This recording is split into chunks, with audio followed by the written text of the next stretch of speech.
a qual se trata o tempo em pes. Tempo.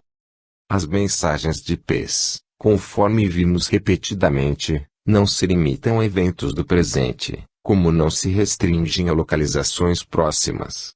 Talvez na maior parte dos casos, os intervalos de tempo, por igual aos intervalos de distância, não constem simplesmente das mensagens de pes. Comparem-se, por exemplo, duas experiências típicas, compreendendo intervalos de tempo largamente diferentes, os sonhos de duas moças que, não tendo nunca trabalhado antes, sonhavam com alguma ocupação futura. Uma vivia na Califórnia e sonhava que estava andando por uma rua que sabia ser de pequena cidade ocidental. Diz, os passeios eram de madeira e o primeiro andar dos prédios formava saliência, de maneira a constituir uma cobertura de madeira. Eu levava uma espécie de maleta para a noite e sabia que o nome da cidade era Tomb. Quando o emprego se concretizou, esta moça, com duas companheiras, foi viajar por vários estados do sudoeste apresentando vestidos como modelo.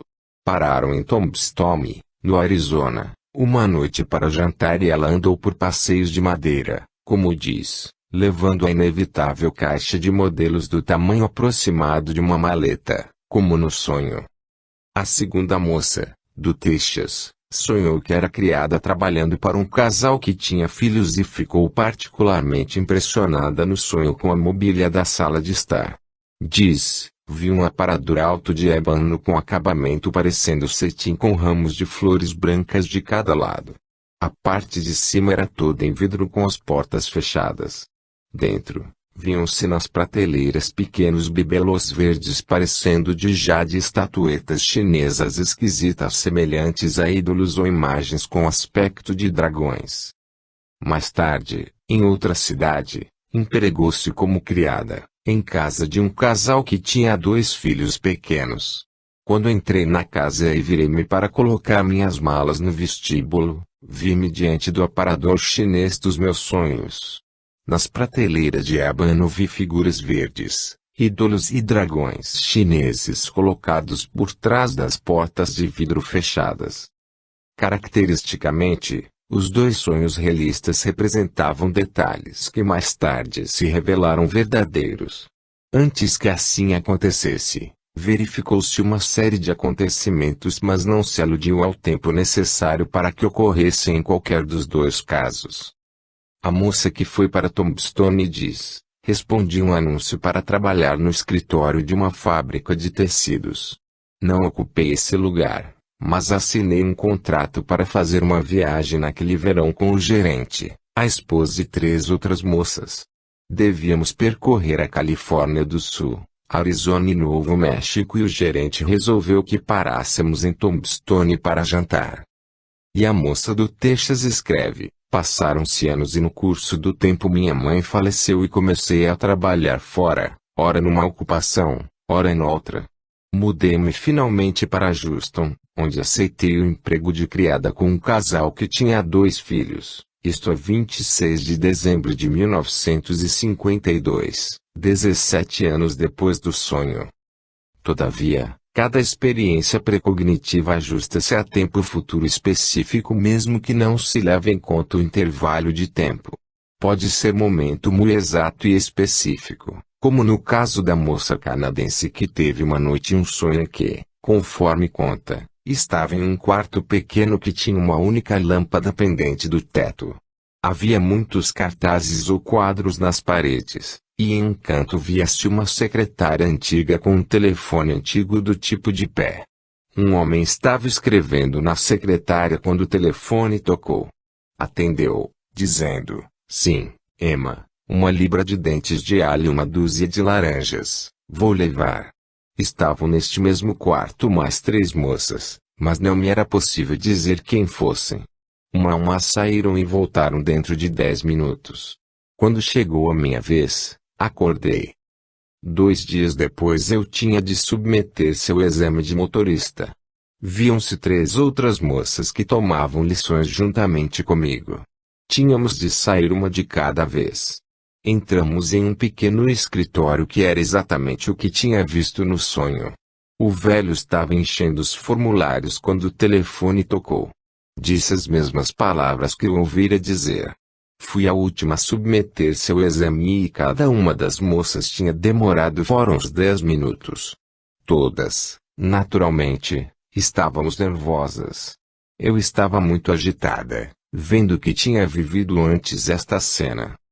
Vez por outra, dado o intervalo de tempo aparece em experiência de PES. Quando tal acontece, representa em geral mais um detalhe de informação. Certa moça de Brooklyn, casada, que morava um pouco distante da casa dos pais, não podia ver a mãe frequentemente. Veio visitá-la num sábado um irmão mais moço. Perguntou-lhe notícias da mãe. Ele respondeu que estava passando perfeitamente bem. Fomos deitar-nos, lembra-se ela, mas exatamente nesse período de transição entre a vigília e o sono, fiquei repentinamente dominada por sentimento inexplicável. Não era sonho nem alguma voz que me falasse. Sinto dificuldade em explicar, exceto se disser que foi conhecimento súbito. Não era qualquer aviso de fantasma. Não me assaltou de maneira assustadora. Contudo, se acreditasse no que esse sentimento augurava, ficaria naturalmente muito assustada, tornando-me de fato muito apreensiva. Chamei meu irmão, acordando-o. Meio zangado, perguntou-me a razão. Disse-lhe que tivera repentino sentimento que mamãe iria para o hospital exatamente uma semana depois da manhã seguinte, isto é, no 8º dia a partir daquela noite, e que estaria seriamente doente, muito doente mesmo. Ele ainda ficou mais zangado, dizendo-me que deixasse de fazer tolice e se fosse dormir. A mamãe de nada sofria nem iria acontecer-lhe qualquer mal. Ficou admirado do que me havia levado a dizer tão grande tolice. Naturalmente, achei tudo aquilo bastante esquisito. Tal não havia acontecido nunca antes. Meu irmão convenceu-me que era tolice o que eu estava dizendo. Adormeci novamente e não pensei mais nisso. No domingo de manhã, uma semana depois, acordei com o toque da campainha da porta. Lá estava minha mãe. Enquanto se achava em minha casa, ficou seriamente doente e tive de chamar a ambulância, vendo-a sair para o hospital. Foi a última doença que teve. Em certos casos a pessoa pode ter data futura específica de tal maneira assinalada, por sonho ou intuição, que sinta ser ocasião significativa. Se a data fica inteiramente isolada sem que importe em qualquer ideia do motivo por que lhe seja particularmente interessante, talvez não se trate de experiência de PES. Como qualquer acontecimento suficientemente notável que ocorra em tal dia pode considerar-se como a realização, não é possível desprezar a possibilidade de coincidência, mesmo quando ocorrer evento de significação mundial nesse dia. Devido à maneira por que se encara o tempo em PES, surgem frequentemente complicações causadas pela incapacidade do indivíduo em interpretar corretamente a experiência. Como em geral se desconhece esse aspecto tempo, poucas pessoas percebem que em geral não se faz qualquer distinção de fantasia entre passado, presente e futuro. Além disso, em muitos casos, mesmo que a pessoa compreendesse, ainda seria incapaz de interpretar acertadamente certa impressão na ocasião. Um dos efeitos mais comuns e, em geral, desconcertante, é o que a moça, anteriormente mencionada, referiu, ou seja, ao submeter-se ao exame para motorista, disse, fiquei grandemente abalada, sentindo que tinha vivido essa cena antes. O sonho realista que teve fora experimentado como se ocorresse na ocasião. Nesse sentido, a realização parecia exatamente a experiência anterior. Em muitos casos, esquece-se inteiramente o sonho, mas quando a cena real se desenvolve, a pessoa tem o sentimento de familiaridade e lembra-se do sonho. Um senhor de Filadélfia, que diz ter frequentemente sonhado vislumbres de cenas e acontecimentos que mais tarde observa na realidade, lembra-se especificamente de certo incidente quando estava no acampamento do exército na Califórnia. Conforme diz, um dia, num exercício de fogo, Achei-me perto de uma choupana, contemplando um vale. De repente lembrei-me que já havia visto aquela cena em sonho. Este ocorrera meses antes quando nunca estivera além das montanhas rochosas. Ainda mais, pode acontecer que a pessoa não se lembre nunca do sonho como tal, mas, além do sentimento de familiaridade, a pessoa conhece algo que dificilmente pode justificar, exceto como parte de um sonho. Uma moça do Minnesota tinha conhecido, quando na escola, um rapaz, por nome Dan Brown. Terminou o curso e ensinava longe de casa, mas uma vez voltou para um fim de semana. Quando se preparava para ir à escola dominical, conversou com a mãe como se segue. Quem é atualmente o superintendente da escola dominical? O Sr. Brown. O Sr. Brown casou de novo? De novo? Que quer dizer? Ora, a mãe de Dan morreu há muito tempo. Sei que morreu, porque eu. Minha mãe replicou, não. Não morreu. E então compreendi que jamais avistara a mãe de Dan e não sabia em que lugar havia morrido. Entretanto, era capaz de descrevê-lo para minha mãe da seguinte maneira: era uma noite de verão e chuviscava. Eu me encontrava em uma casa na mata de pinheiros pequenos. Era uma cozinha inacabada em meia água, que tinha os vãos das janelas mas não as esquadrias. Ardia o fogo em um fogão de cozinha, vendo-se um caldeirão em que se fervia roupa, que depois se pendurava acima do fogão para secar. A irmã de Dan secava algumas peças com ferro, e as carregava cuidadosamente passando por 2 quartos para um quarto de dormir onde uma senhora de cabelos brancos estava muito mal, e a enfermeira recebia as peças de roupas e me entregava outras servidas, que levei para a cozinha exatamente quando Dan chegou à porta. Bem, disse minha mãe, deve ter sonhado, porque o Sra. Brown está perfeitamente viva. Certamente estou contente por ter sido sonho, mas devo ter sonhado há algum tempo, porque agora estou me lembrando bem, respondi. Voltei para a escola e logo esqueci. Algum tempo depois encontrei a Sra. Brown e estive uma vez na sala de estar da casa dela, mas em nenhuma outra parte, até que mais tarde, sabendo que estava muito doente, fui, conforme o costume local, prestar qualquer serviço e me pediram para ferver a roupa e depois levá-la para a enfermeira. Tinha estado somente algumas horas em casa, pela manhã, quando soubemos que a Sra. Brown falecera. Depois do enterro disse a minha mãe. Tenho a impressão estranha de que tudo isto aconteceu antes, ao que me lembrou ter-lhe eu dito estava lá quando. Digamos de passagem que mais tarde esta moça casou-se com Dan Brown. Ainda mais comuns do que as situações que apontam para um sonho mais ou menos esquecido, são as que consistem somente em um sentimento de familiaridade, de ter se vivido de certo modo esse mesmo momento antes, mas em que aparentemente não é possível restabelecer qualquer impressão de sonho anterior, desde quando me possa lembrar, escreve um senhor da Califórnia. Tenho experimentado o que chamaria de retrovislumbres quando, por alguns segundos, o local imediato e o que acaso estou vendo ou fazendo afigura-se como acontecendo uma segunda vez. Durante período muito curto, tenho a impressão que estou vivendo novamente período anterior em que a cena e os acontecimentos são idênticos aos do presente. No outono último, por exemplo, tinha sido nomeado auditor com exercício em certo escritório de contabilidade. Fui destacado para uma viagem de 3 meses no estrangeiro com uma turma de auditores. Preparando o pedido de passaporte tudo me parecia que era pela segunda vez. Disse ao auditor que algum acontecimento desagradável estava para ocorrer e, dentro de poucos minutos recebemos comunicação de ter sido suprimido o financiamento da viagem, e assim não a realizei. Tem-se reconhecido retrovislumbres dessa natureza em psicologia sob a denominação em francês déjà vu, já visto.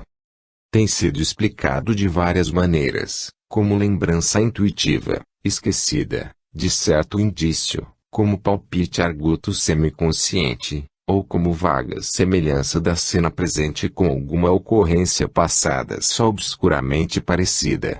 Sabendo-se agora que muitas pessoas sonham precognitivamente, pode juntar-se à lista das explicações possíveis. Pelo menos em alguns casos é provável que tenha havido antes sonho precognitivo.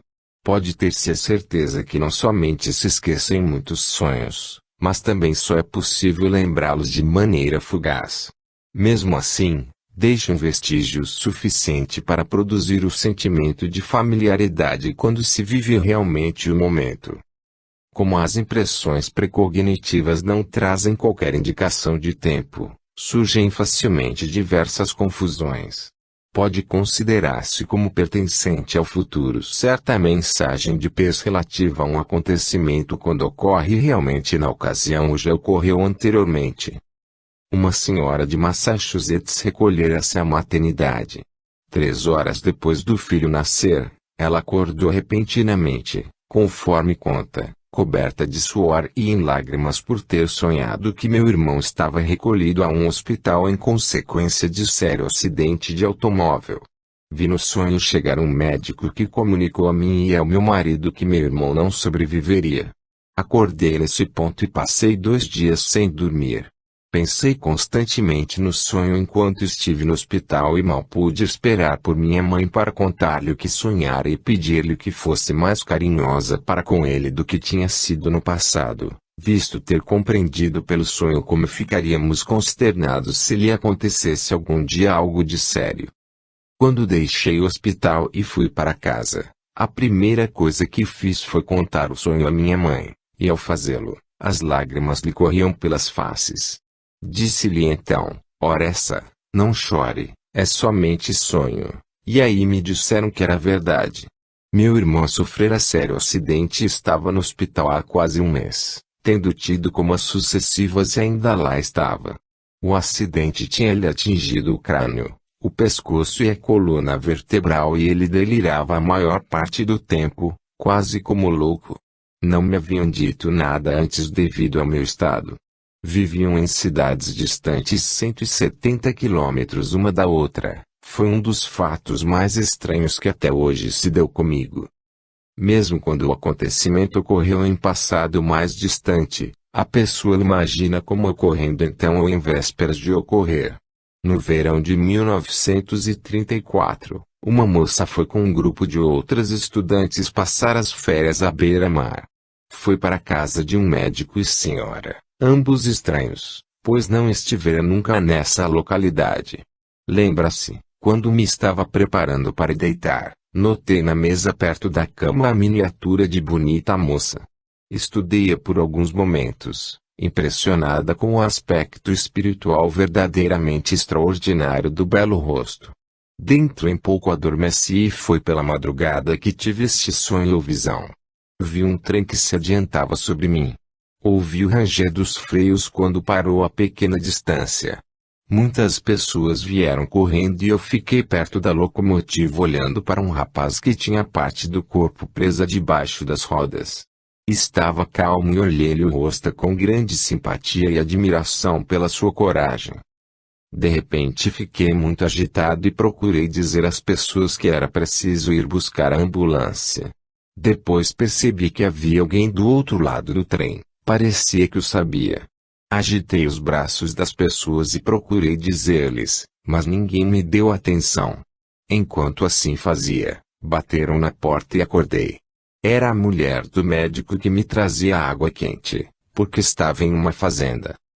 Ainda estava agitado e pensava mandar um telegrama imediatamente para saber se todos estavam bem em casa. Perguntei onde era o posto mais próximo da Western Union e, em seguida, passei a contar-lhe a causa da minha agitação, de que não me podia livrar.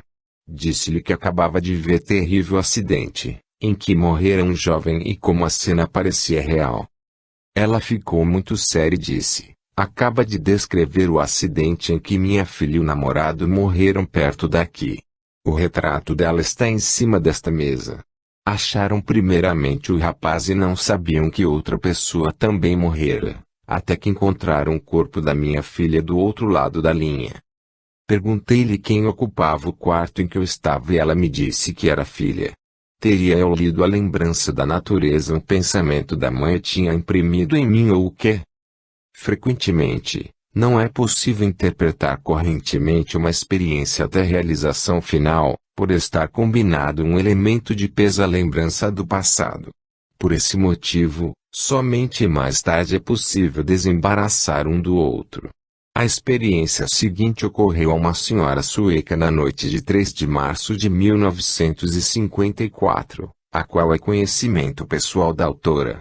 Sonhou com um acidente em um bonde elétrico, que registrou no diário conforme segue. Tive a impressão que meu marido e eu estávamos voando por cima de Estocolmo. Olhei para os arredores de Kungsträd Garden e vi um acidente que estava se dando. Vi um bonde azul comum como o número 4 e um trem verde precipitar-se sobre ele por trás, de sorte que os carros verdes ficaram em ângulo reto em relação ao bonde. Motivou o acidente um chofer de um automóvel, pouco hábil. Depois fui em sonho a um policial e disse-lhe que se quisesse uma testemunha estava disposta a declarar que o culpado pelo acidente era o chofer. Por ocasião do sonho a estrada de ferro cruzava nesse ponto a linha de bondes, mas todos os carros eram pintados em um tom de pardo. Contudo, pouco tempo depois introduziram carros verdes. A 4 de março de 1956, 2 anos depois, verificou-se um choque entre um trem e um bonde número 4 nesse cruzamento. Um desenho feito por um policial mostra os carros depois do choque dispostos perpendicularmente ao bonde, como no croquis que fiz em meu diário. Aspecto curioso do sonho, e questão significativa para o contexto atual, está no oferecimento de quem sonhou para prestar esclarecimentos a respeito do acidente. Entre 1930 e 1932, em Londres, fora testemunha de um acidente do qual diz: uma noite, depois de um espetáculo, quando ia de carro para Hampton onde morávamos, viajei por muito tempo atrás de um motorista imprudente que finalmente virou com o carro. Estava bêbado e fui a um policial, dizendo-lhe que, se precisasse de testemunha, estava disposta a prestar declarações contra o chofer. Depois me convocaram para esse fim. Aparentemente estavam combinados neste sonho um acontecimento futuro e a lembrança de acontecimento passado. Destes diversos exemplos, portanto, vê-se novamente que certas mensagens de peso aparentemente confusas e embaraçadas, têm, afinal de contas, base lógica, desde que se leve em conta a omissão do tempo em pés. Suponhamos que estão, por assim dizer, igualmente acessíveis de certo modo a pés, no inconsciente, elementos do passado, do presente e do futuro, sem os intervalos e a disposição em série que os separa na experiência consciente. A dificuldade de procurar ajustar elementos fora do tempo na experiência dentro do tempo da vida cotidiana torna-se compreensível, por esta maneira. Vimos distâncias curtas ou longas cobertas por pés com igual facilidade aparente. Citam-se experiências em muito maior números, contudo, e compreendem grande distância mais do que aquelas em que intervém longo intervalo de tempo. Esta diferença de frequência pode atribuir-se em parte à tendência natural para esquecer impressão que não se realize durante prazo muito longo. Todavia, outras causas, um tanto menos óbvias, poderiam vir a crescer o efeito. Antes de tudo, as experiências de pés, exatamente como as de percepção sensorial, sofrem a influência dos interesses da pessoa, e estes talvez sejam ainda maiores pela pessoa ou acontecimento quando muito longe. Mas, quando a pessoa ou acontecimento estão fora de cogitação por muito tempo, o interesse do indivíduo decresce inevitavelmente. E é perfeitamente possível supor também que o número de impressões pés que tem a respeito venha a decrescer. As observações de 2 homens, o Sr. G.F. Dalton da Inglaterra e o Sr. J.C.M. Huizinga, da Holanda, servem para provar que os sonhos se preocupam pelo menos em grande parte com questões do período de tempo imediato mais do que remotos.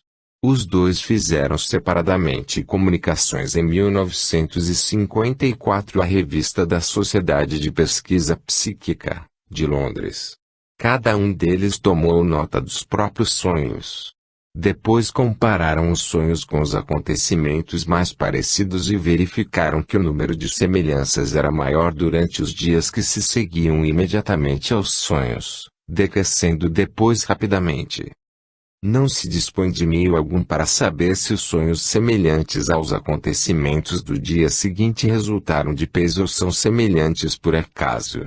Segundo inúmeros relatos, os sonhos que se podem considerar precognitivos dizem respeito em geral a ocorrências que se salientam em relação à atividade diária esperada.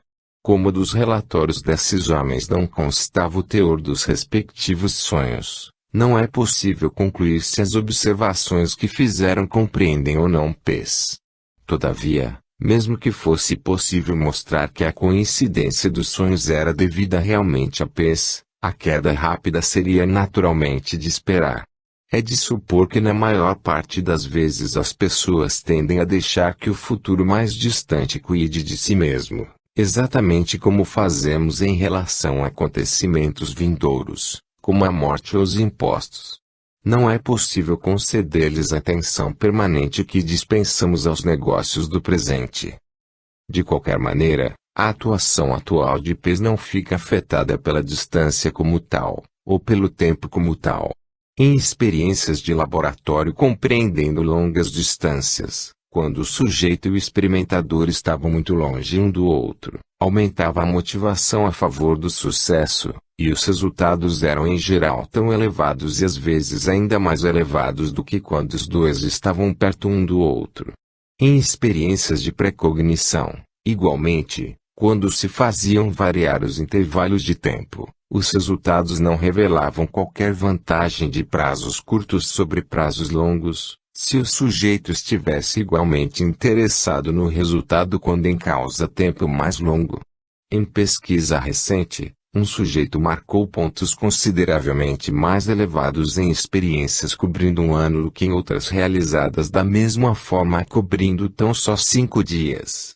A experiência relatada na Revista de Parapsicologia em 1959 compreendia igualmente longa distância, França aos Estados Unidos. Realizou a senhorita Margaret Anderson, que então trabalhava no laboratório de parapsicologia, com uma moça que estava grandemente interessada nas consequências de precognição a longo termo. Tal interesse pode ter sido perfeitamente o fator decisivo no número mais elevado de pontos nas experiências realizadas durante um ano, embora outros aspectos da situação pudessem também ter tido o mesmo efeito. Sem dúvida, o efeito de diferentes intervalos de tempo ainda exige muito mais investigação, em particular períodos de grande duração. É provável que estes não sejam favorecidos por sujeitos ou por experimentadores, uns e outros impacientes ante a grande demora conhecimento dos resultados. Vemos, desse modo, que os intervalos de espaço e tempo não se registram em experiências de P's. Por que será assim? Pode muito bem ser porque exprimem P's espíritos voltados para impressões provenientes dos sentidos e estes são limitados pelo espaço e pelo tempo. Em sonhos realistas, por exemplo, é possível ver com facilidade efeitos que resultariam do hábito mental de manusear impressões sensoriais, neste caso as da vista. Porque tais sonhos fornecem as impressões semelhantes a quadros do que se vê, a inclusão indiscriminada de detalhes, a localização do ponto de vista, a obstrução de barreiras objetivas. Assim sendo, não se vê além das esquinas ou por trás de portas fechadas justamente como acontece quando se vê realmente. Todavia, a percepção extrasensorial de distâncias e tempos além do alcance da experiência dos sentidos ultrapassa os limites dos hábitos mentais. Não dispondo de precedentes para orientar-se, o que faz o fator inconsciente dos sonhos. Toma o caminho mais fácil, onde lado estas dimensões mais amplas. Por mais que a distância e o tempo intervenham, focaliza dentro do alcance visual e como se fosse no presente. Embora o mecanismo das experiências em vigília difira do mecanismo dos sonhos, as alucinações e as intuições também são produtos de espíritos habituados ao espaço e ao tempo. E assim vemos o maior alcance de P's reduzido ao tamanho do espírito, através do qual opera, e o alcance extrasensorial limitado às dimensões dos sentidos. 6. Alcance do tema. Toda experiência de P's traz informações, mensagem a respeito de algo do mundo exterior. Conforme vimos, pode ser a respeito dos pensamentos de alguém, ou a respeito de objetos, ou de acontecimentos ainda no futuro. Mas, dentro desse alcance que tudo abrange, cada mensagem é igualmente pessoal, provindo de certa pessoa. Será de esperar que as experiências pessoais de P's lhe reflitam as necessidades mais fortes de informações, os interesses mais profundos. Muitas o realizam claramente. Mas, por outro lado, muitas se referem a assuntos relativamente sem importância. Que é, então, que rege a seleção dos tópicos. Sugere-se a resposta examinando os valores pessoais dos tópicos. Se alguém tivesse de relacionar os tópicos de conformidade com a escala pessoal de valores, talvez avultassem em primeiro lugar em importância as crises de pessoas mais chegadas, dentro do círculo íntimo de parentes e amigos. Conforme vimos anteriormente, as experiências de P se relacionam frequentemente com a morte de parentes mais chegados. Embora tais notícias sejam desagradáveis, se tal acontecer, o conhecimento delas se reveste da maior importância. Numa tarde de sábado, em junho de 1952, uma senhora do Oregon ficou de repente preocupada com a mãe, que vivia no Minnesota. Enchia-me profundo sentimento de premência e pressentimento anunciando-me que algo estava errado, diz ela. Procurei afastar a ideia, mas de tarde estava andando de um lado para outro. Meu marido disse, não acho que haja qualquer perigo iminente, senão já lhe teriam telefonado, mas, se acha que lhe alivia o espírito, será melhor telefonar-lhes. Liguei para minha irmã, com quem mamãe morava. Disse-me que mamãe estava um pouco enfraquecida, mas que o médico examinara e dissera ser bom o estado geral para a idade. Entretanto, a conversa que deveria tranquilizar-me, não me alegrou e o meu desassossego aumentou. Às 2 horas da tarde do dia seguinte corri para o sobrado e atirei-me na cama, presa de soluços incontroláveis. Assim fiquei durante 1 hora ou mais, até que desci para me reunir à família. Quando estava no último degrau o telefone tocou, e conforme esperava, era minha irmã dizendo que mamãe havia falecido.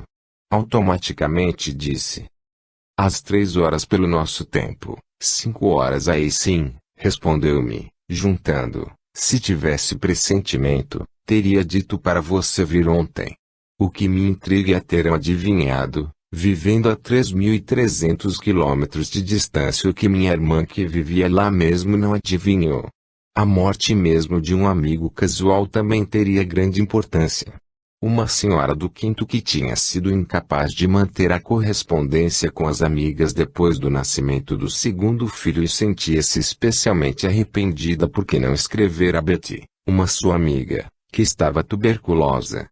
Assim diz, de manhã cedo, em abril, depois de ter estado no sobrado para dar a mamadeira ao recém-nascido, voltei para a cama. Enquanto estava deitada talvez meio acordada, ouvi abrir-se a porta de entrada do vestíbulo. Levantei-me para ver quem era, debruçando-me sobre a balaustrada, dei com o rosto da minha amiga Betty. Começou a subir a escada com firmeza, como se estivesse acostumada a fazê-lo, e não senti surpresa. Chegou ao vestíbulo superior onde eu estava, abraçou-me e disse, não poderia ir embora sem ver as 2 criancinhas maravilhosas de que me tem falado. Levei ao quarto onde dormiam, e ela foi de um berço a outro, debruçando-se e admirando-os, fazendo certas observações como, de que modo posso resolver qual é mais bonita, a loira ou a morena? Depois disse, agora tenho de ir embora. Levei ao alto da escada onde me disse, Não se dê ao trabalho de descer comigo. Sei como sair. Fiquei contemplando-a quando desceu a escada e saiu pela porta. Naturalmente o incidente, que se afigurava mais claro do que os fatos reais das ocupações matutinas, fez com que me sentisse mais culpada do que nunca e, sem perder tempo, escrevi a Betty a carta que há muito lhe devia. Em geral, dentro de uma semana chegava a resposta, nos últimos tempos ditada à enfermeira, mas não veio resposta alguma. Sempre muito ocupada, não me preocupei com Betty, de sorte que fiquei surpreendida quando um mês depois recebi uma carta da Inglaterra. Era do pai de Betty, que dirigia a filial de uma companhia americana naquele país, e nela observava que, quando escrevi a Betty a respeito da visita que me fizera em sonho, eu dera a hora e a data, que de fato coincidiam muito estranhamente com toda exatidão com o momento exato em que faleceu. Não preciso dizer que fiquei profundamente abalada, mas com o tempo eu aceitei o que acreditava ser fato. Betty tinha vindo ver-nos quando se dirigia para o seu novo ambiente. Grande número de experiências refletem também o perigo ou crise não fatal de algum amigo íntimo. Em maio de 1941, jovem senhora estava no hospital em Iowa, em seguida ao nascimento do segundo filho, menina que chamaram de Nancy. O primeiro, um menino, Denis, era 1 ano mais velho. À noite a mãe teve um pesadelo e a enfermeira veio acordá-la, por ouvi-la gritar. No sonho tinha visto Denis ferir acidentalmente com uma faca uma menina de longos cachos loiros. Pensava que esta fosse Nancy. Embora não distinguisse perfeitamente o ferimento, sabia que era um corte no rosto. Viu o sangue e os cachos loiros. Quando Nancy cresceu tinha cachos loiros. Um dia, já com 4 anos, saiu da casa correndo e aproximou-se do irmão, que estava cortando capim com uma faquinha. Ele voltou-se de repente e feriu acidentalmente em um dos olhos.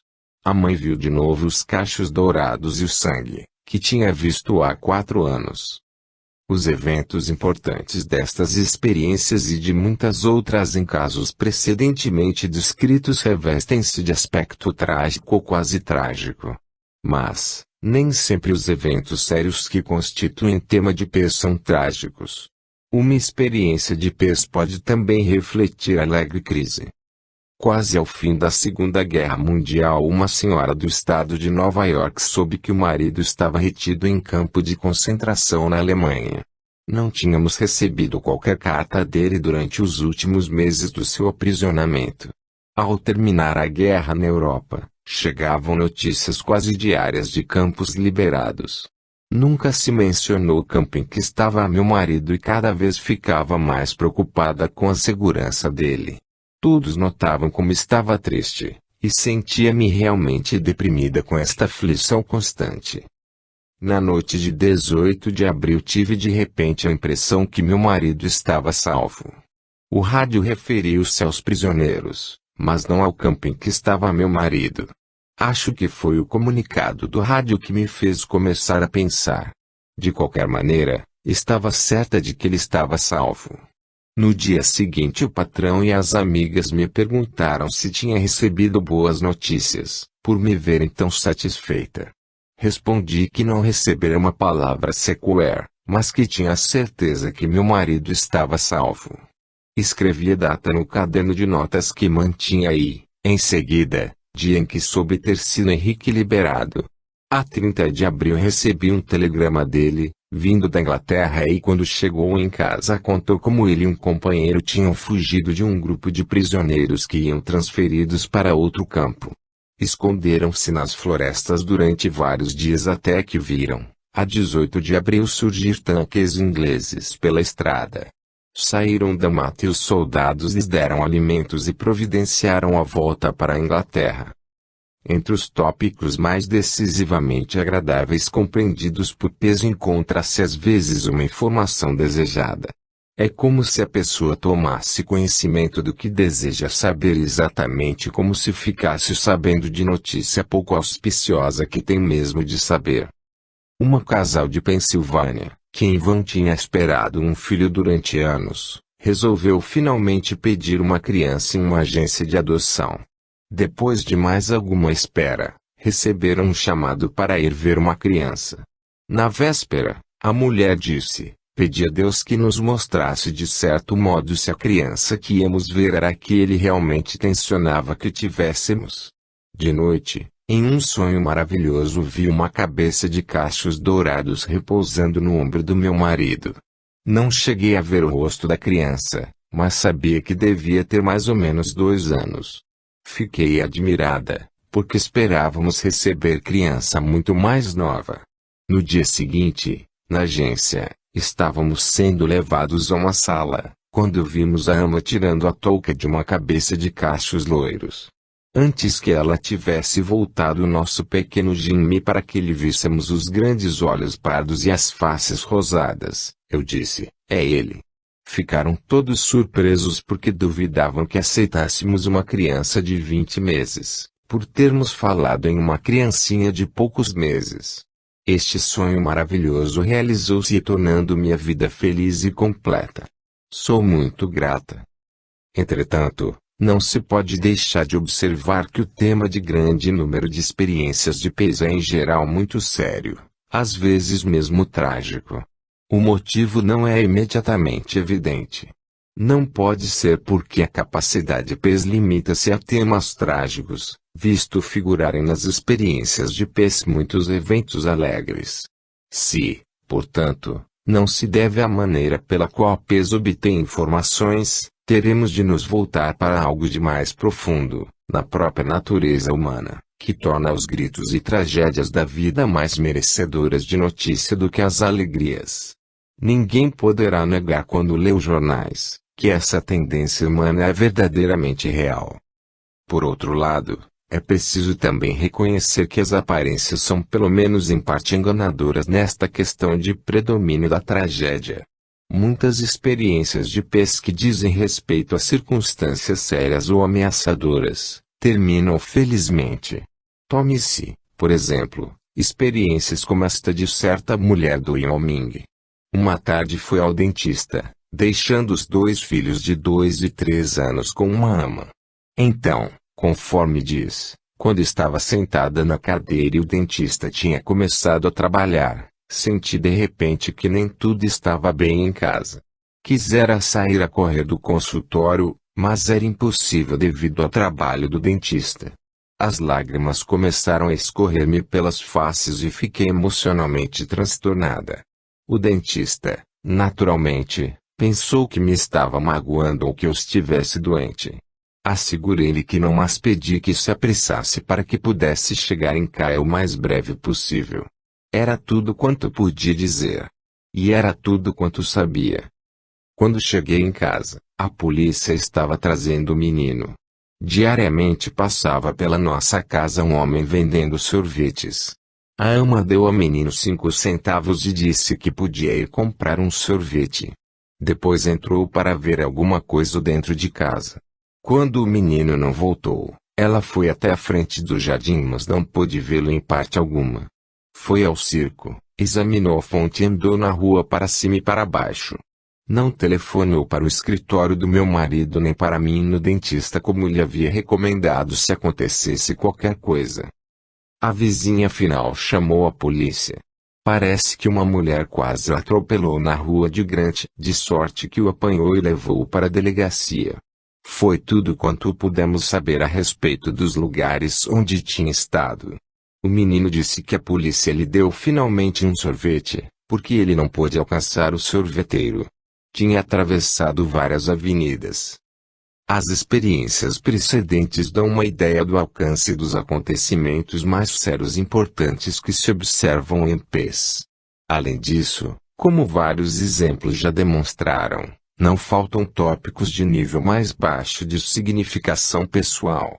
Alguns dentre eles também merecem a denominação de crise, embora não importantes. Uma senhora da Flórida escreve: que saiba, jamais o meu marido me deu causa para mostrar-me ciumenta, mas hoje de manhã acordei de um sonho. Viu de pé contra uma parede tendo em frente uma mulher a quem abraçava pela cintura, enquanto conversavam e riam. Quando ele chegou, eu já havia esquecido o sonho por algum tempo, quando de repente se apresentou ao espírito. Comecei a rir e disse: querido, se você estivesse ontem à noite encostado a uma parede, tendo em frente uma mulher que abraçava pela cintura, quem poderia ser? Começou a rir e disse: querida, nada fiz de mal. Era Lois, a garçonete que trabalha das 3 às 11. Chegou perto de mim e disse: como vai, queridinho? Você estava aqui?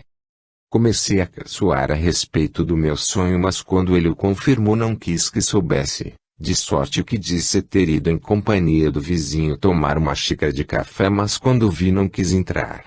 E ainda estou zangada. Situações relativamente secundárias que ainda têm importância definida para as pessoas em causa também se tornam bastante comumente tópico de pés. Na Inglaterra, quando o transporte ainda era difícil depois da guerra, uma de minhas amigas, depois de uma série de contratempos em ônibus, chegou certo dia, cansada e quase doente, a uma parada onde saltou a pequena distância de casa. Era uma hora em que o marido, que ela pensava estivesse no clube de golfe, não tinha o mais leve motivo para pensar que ali estivesse. Mas ele parou o automóvel exatamente quando ela saltava do ônibus. Que coincidência extraordinária! Exclamou ela. De modo algum. Quando acabei o jogo senti que você precisava de mim, de sorte que recusei a bebida que o meu opositor me ofereceu dizendo que se me apressasse havia de encontrá-lo e vim imediatamente. Sabia que você devia estar aqui. Às vezes uma experiência pode dizer respeito a tópico de tão pequena importância que nem mesmo se possa chamar de crise secundária. Entretanto, pode ter certo aspecto ou novidade que lhe dê ponto de vista interessante.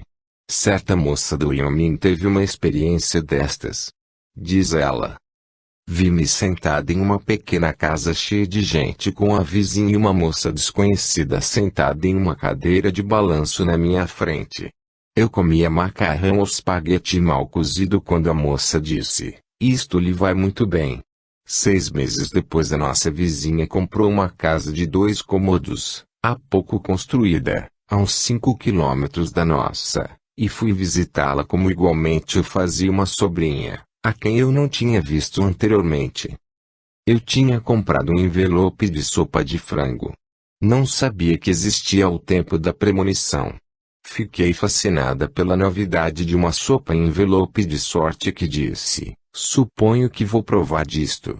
Quando mastigava o talharim, a moça inclinou-se para a frente na cadeira de balanço. Lembrei-me da premonição e sabia exatamente o que ia dizer-me antes que pronunciasse uma palavra. Isto lhe vai muito bem torna-se evidente em muitas experiências registradas nesta obra que o novo, o estranho e o não familiar, de pessoas acontecimentos, surgem como tema nas experiências de pés. Merece, porém, um pouco de consideração. Quando chegamos aos acontecimentos de todas as manhãs, eles são novos, sem dúvida, entretanto, compõem-se principalmente de elementos familiares. Conhecemos a maior parte das pessoas de que nos ocuparemos, conhecemos em geral os negócios de que tratamos, e a série de alegrias e tristezas que encontraremos. A novidade estará principalmente nas combinações peculiares destes elementos familiares. Mas, às vezes, em mensagens de pés, apresenta-se algo ou alguém novo além desse nível de familiaridade comum. Sem dúvida, esse algo há de se tornar familiar para o futuro. É estranho ao tempo da experiência por estar ainda oculto ao contacto sensorial pela barreira do futuro. Como o futuro não é barreira para pés, não será de surpreender que elementos não familiares apareçam em experiências de pés. O elemento totalmente não familiar não se limita necessariamente a mensagens não importantes, naturalmente. Aparece igualmente em situações em que se vê facilmente que existe forte necessidade de informação. Em Seattle, a cunhada de uma moça adoeceu e morreu quase repentinamente. Conforme conta, minha mãe chamou-me pedindo que me comunicasse com a minha irmã gêmea, que se mudara para outro apartamento e ainda não tinha telefone. Disseram-nos que a casa não tinha telefone geral, de sorte que, se quiséssemos nos comunicar com ela teríamos de chamar a proprietária, se fosse algum caso urgente. Disse-nos o nome da dona da casa, mas como não escrevi tive de rememorar a cena da ocasião em que o disse. Assim mesmo não me foi possível recordar inteiramente, mas estava certa que o nome era curto e começava por ST, tendo significado comum. Tomei do catálogo e procurei os nomes que começavam por ST até que cheguei ao de Stout. Entre os que tinham esse nome encontrei um com o endereço certo. Liguei e perguntei pela minha irmã. A senhora que respondeu mostrou-se muito aborrecida e perguntou como arranjar aquele número. Dei uma desculpa qualquer porque não queria envolver minha irmã. Quando minha irmã veio ao telefone, fez-me a mesma pergunta a respeito do número. Lembrei-lhe que me havia dado o nome da dona da casa. Isso mesmo, mas o nome dela é Mulligan e nem mesmo sabia o nome desta família. Desse modo, novos nomes, novos lugares e acontecimentos futuros podem tornar-se elementos em experiências não triviais no mesmo sentido que a sopa no envelope, nem sugeridas por forte necessidade. Muitas vezes o tema de sonhos realistas consiste de elementos dessa natureza, especialmente dos precognitivos. No outono de 1951 certa senhora do estado de Washington teve um sonho extraordinário. Estava em um trem antiquado. O chefe do trem apareceu e anunciou um lugar de nome esquisito, como Polígapo, dizendo: todos os polígapos, grandes ou pequenos, estão chegados. O trem parou em frente a uma casa branca toda cercada. Umas 6 crianças saíram a correr do trem para o pátio gramado. Um pulou a cerca, outro correu até a porta, mas outro perseguiu um cachorro. A menina apanhou um jornal e correu para o alpendre. A moldura da cena era a janela do trem. Nesse ponto acordei. Raramente presto atenção a sonhos nem gosto de contá-los a outras pessoas, nem me preocupo com interpretações. Este, porém, era extremamente claro e tão agradável que o contei à minha mãe. Não podia pensar que tivesse qualquer significação ou que fosse profético, de sorte que depressa o esqueci. A 14 de junho de 1952, minha irmã mais moça e eu fizemos nossa primeira viagem de avião, voando de Seattle a Olympia, em Washington. Devíamos voltar de trem e perguntamos onde era a estação. Devido a um mal-entendido indicaram-nos outra estação e quase tomamos o trem para Portland. Já então tínhamos perdido o trem para casa, tendo-nos visto obrigadas a tomar, à tarde, um trem antiquado. Não fazia muito que estávamos nele quando veio o chefe e anunciou precisamente o lugar que eu ouvira anunciar no sonho. Senti-me um tanto esquisita nos primeiros segundos, como se tal tivesse ocorrido antes. Foi quando repentinamente voltou-me à mente o sonho inteiro. Deixei-me ficar sentada, observando, dizendo para mim mesmo: agora aquele menino vai pular a cerca, e ele pulou. O outro vai perseguir o cachorro, e assim foi. A menina vai apanhar o jornal dirigindo-se ao alpendre e assim fez. Tudo se reproduziu exatamente como no sonho. As sombras, a luz do sol, o vento agitando o capim, os gestos das pessoas, as palavras pronunciadas, tudo igual. Sendo de natureza ascética e suspeitosa, surgiram-me no espírito, por força de hábito, perguntas, se não era a imaginação ou uma espécie de hipnose. Diante, porém, da perfeita convicção que sentia, a pergunta nada significava. Sabia ser exata a realização do meu sonho. Fiquei atordoada, nem tinha coragem de pensar o que isto significava. Estaria predestinado não nos terem compreendido, perdêssemos o trem regular, nos sentássemos onde estávamos, nenhum outro lugar do trem nos faria ver exatamente a cena, o trem parasse exatamente no lugar próprio e todos praticassem os mesmos atos e dissessem as mesmas palavras. Quanto à pergunta, quem ousaria responder? Por enquanto ninguém. Será preciso estudar muito mais amplamente a precognição e as experiências precognitivas antes de resolver-lhes o enigma. Neste caso, a experiência importa em tema relativamente pouco importante. À proporção que diminui a importância do tema, começas a indagar até que ponto pode chegar a conexão de envolvimento. Encontram-se exemplos em que o conhecimento mútuo é a única conexão pessoal. Uma senhora do Oregon sonhou que visitava uma velha amiga, a senhora Kerr. Quando o sonho se desenvolveu, diz ela, vimos na nossa frente um armário de cortina, da qual saíam aterradoramente dois braços finos procurando agarrar o ar, enquanto a cortina se agitava violentamente. Eu sabia que por trás dela estava um louco. Fiquei aterrorizado e gritei no sonho, a senhora Mirelle está em situação desesperados. Afigurava-se-me saber que estávamos na casa dessa senhora, mas na realidade não conhecia alguém com esse nome, nem mesmo o tinha ouvido. No sonho sabia que era amiga da senhora Kerr. Acordei, tremendo de medo, e fiquei acordado ao resto da noite, com a luz acesa. No dia seguinte pus-me a observar a meu marido. Suponho que haja alguma senhora Mirelle. Achava ridículo telefonar a senhora Kerr perguntando, mas alguns dias depois veio visitar-me e contei-lhe o sonho. Respondeu gravemente, mas conhece uma senhora Mirelle. Nestes últimos tempos não tive notícias dela. Pouco depois encontrei a senhora Kerr em uma reunião. Disse-me, a minha amiga, senhora Mirelle enlouqueceu. Embora se pense que o elo em casos como este seja tênue demais, em outros até mesmo a terceira parte interessada falta. Se existe qualquer envolvimento pessoal, terá de ser inteiramente inconsciente. Conta um rapaz de Nova York. Em certa noite de verão sonhei que me esgueirava pela vizinhança de 3 casas velhas desocupadas. Tinham-nas abandonado em uma depressão do terreno quando procederam ao nivelamento da rua.